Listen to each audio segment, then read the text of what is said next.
Hey there, everybody. So this episode was meant to be uploaded on Thursday, right before Thursday Night Football. However, some technical errors and disturbances happened, and instead this is being uploaded late Sunday, early Monday. So, sorry about that. I'll try my best to make it so that every single upload gets uploaded before, Thursday night, or at the very least before Sunday or Monday, right? So, because I want to make sure that people are able to watch, how I feel about the previous week of football games before I dive into, this current week, because it doesn't feel right. It just looks off. But anyway, I hope you guys are able to be okay with the error I made, and let's dive into episode 2 of the Match Archive.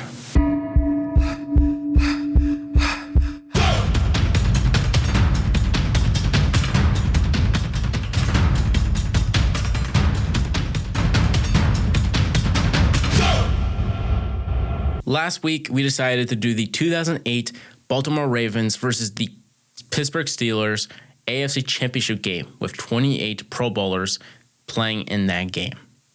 That was because my friend was a Pittsburgh Steelers fan, and I thought it'd be a cool story to talk about for the first episode. However, for this episode, I am by myself. And for this episode, I am a New England Patriots fan, so I want to talk about a Pats game. But there are so many different games that I could choose. Obviously, there's the famous 28-3 comeback game, which I could easily dive into. Or maybe I could do the last career game of Tom Brady as a Patriot, or the first career game of Tom Brady as a Patriot, when Drew Bledsoe got injured and Tom Brady stepped in. But I want to do a game that had some personal, something that was really personal for me. Again, the whole point of these match archives is to dive into games that are both historic, memorable, but also nostalgic. Plus, I also want to talk about a game that many people probably wouldn't talk about because it's not a game that's truly memorable in the grand scheme of NFL history.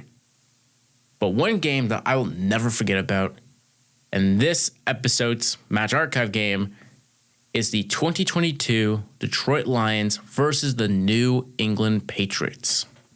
This game has a lot of nostalgic memories for me because this was the first ever game I ever went to live. I went to Gillette Stadium. This was the first ever football game I've ever seen in general. And to go all the way to Boston to witness my favorite team play is truly a memorable thing. And it's truly going to be something nostalgic for me, talking to my own children, talking to my own friends and family about. I have pictures on my wall or in my father's apartment of me sitting in the stands wearing a foam Patriots hat. Well, to be honest, the first ever one I had, which by the way, they were like $20, flew off my head. We were in the open area on the stadium where there's a lot of wind, and my father wanted to take a picture of me wearing this hat at the stadium. And right before he took the photo, the hat happened to fall off my head, and we both saw it as it flew and glided all the way into a construction zone, and we lost it. Luckily, again, it was $20, so my dad just bought me a new one.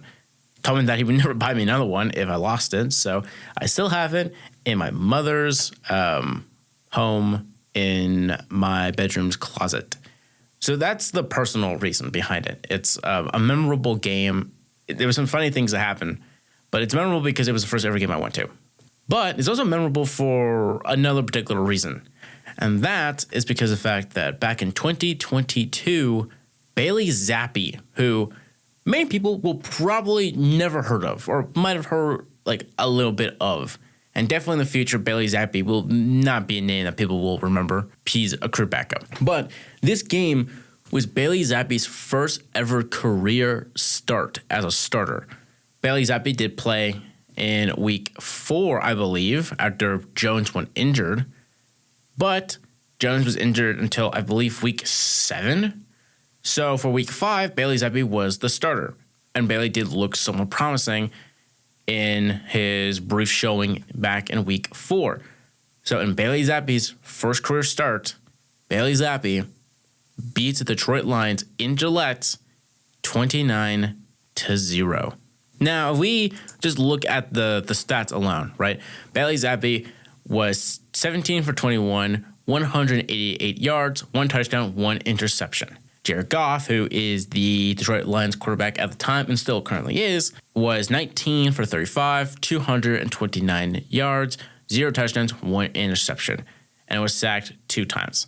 Jared Goff had a horrible game, but not many people would really remember Jared Goff not being a good quarterback. As we know, I think the year afterwards, Jared Goff really showed that, this team is just not good. You made this team good, I will show you why I am one of the best quarterbacks in the league. The running game for Detroit was pitiful. Jamal Williams, who is I believe, a current Saint, or he might even be retired at this point. I don't remember what team he's on. But he had 15 carries for 56 yards and 0 touchdowns. For the New England Patriots, no one really did anything run-wise except for Ramondre Stevenson, who you may remember last episode rather, I want him completely gone. I didn't want him to be the starter. He had 25 carries for 161 yards with a 6.4 average per run, which is insane for a running back because the average running back does 4 yards per carry is the average. Stevenson got 6.4. That is incredible. And here's the thing. Ramondre Stevenson technically is a good running back. He's one of the better running backs in the league. My thing with Ramondre Stevenson, though, is as good as he is, he fumbles and turns over the ball so much to the point where it is a issue. It is a problem, which is why last week I wanted, Henderson to start because Stevenson is the type of running back that will give you those great performances, and then, or that one play in particular, he fumbles, right? He costs you the game. For Detroit, no one really, I wouldn't say that. I mean, Josh Reynolds was one of the few guys that actually performed on the field. He had 6 catches for 92 yards off of 10 targets. So Josh Reynolds actually did perform well. And I guess I also said that Craig Reynolds, who was the running back too, caught 3 catches for 68 yards. And he caught all of his catches. So he had a decent game, right? No one else really performed much. For New England, though, Kobe Myers had a phenomenal game. 7 catches for 111 yards and a touchdown. Jacoby Myers, for people that don't know, was drafted by the New England Patriots, who was a former quarterback in college and high school, became a wide receiver in the NFL, was a New England Patriot for, I think, 4 to 5 years, and then moved to Las Vegas the past 3 years, I believe. But besides that, no one else really did anything else particular. I guess Hunter Henry did 4 for 54. But besides that, no one else really did. As we will see later on in New England, just in general, wide receivers is not New England's specialty. But let's talk about the defense, though, because the defense was very interesting. Sack-wise, Matthew Judon, who was the face of New England's defense for the past, I would say, when Mac Jones was drafted. So I would say from 2021, I would say 2023 potentially. So Judon was there for about 3 to 4 years. And he was the face of the defense. He was really good. He was one of those players that was really good. And if you knew ball, you would know that he was one of the better, pass rushers in the league. But if you didn't know ball, then, you wouldn't really care about him. But let's talk about some other players. I mean, we have Jelani Talvey, who, had multiple tackles, including 3 of them being, solo. Kyle Duggar, he had a really good game. He had 5 tackles, 1 for a solo, and he also had a touchdown. He had a touchdown. Jared Goff also had a fumble, and Kyle Duggar picked it up for a touchdown.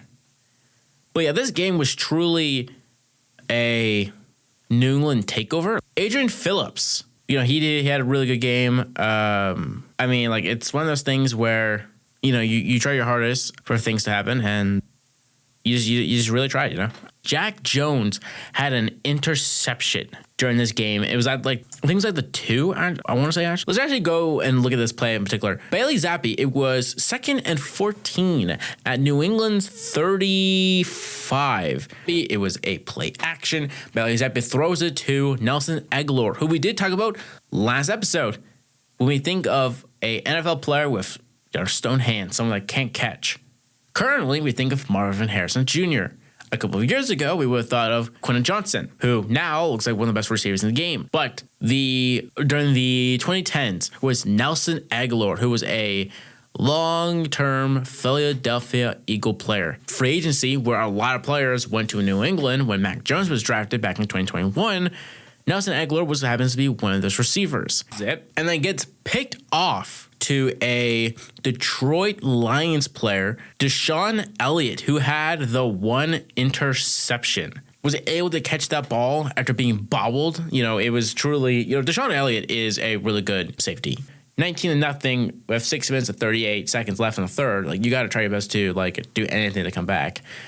So the issue with what Detroit kept on doing was because they kept on putting themselves in positions where they had a chance to get points, and then they were being too greedy to get more points. They didn't get any points. And because of that, you have to try to get more points back on the board, and you keep on rinsing and repeating yourself.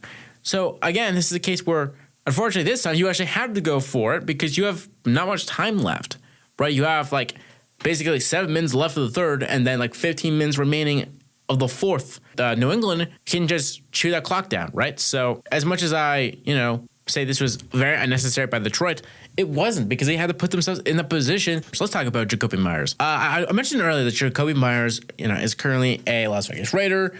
Jakobi Meyers happens to have probably some of the best hands in football right now. Jakobi Meyers does not drop balls.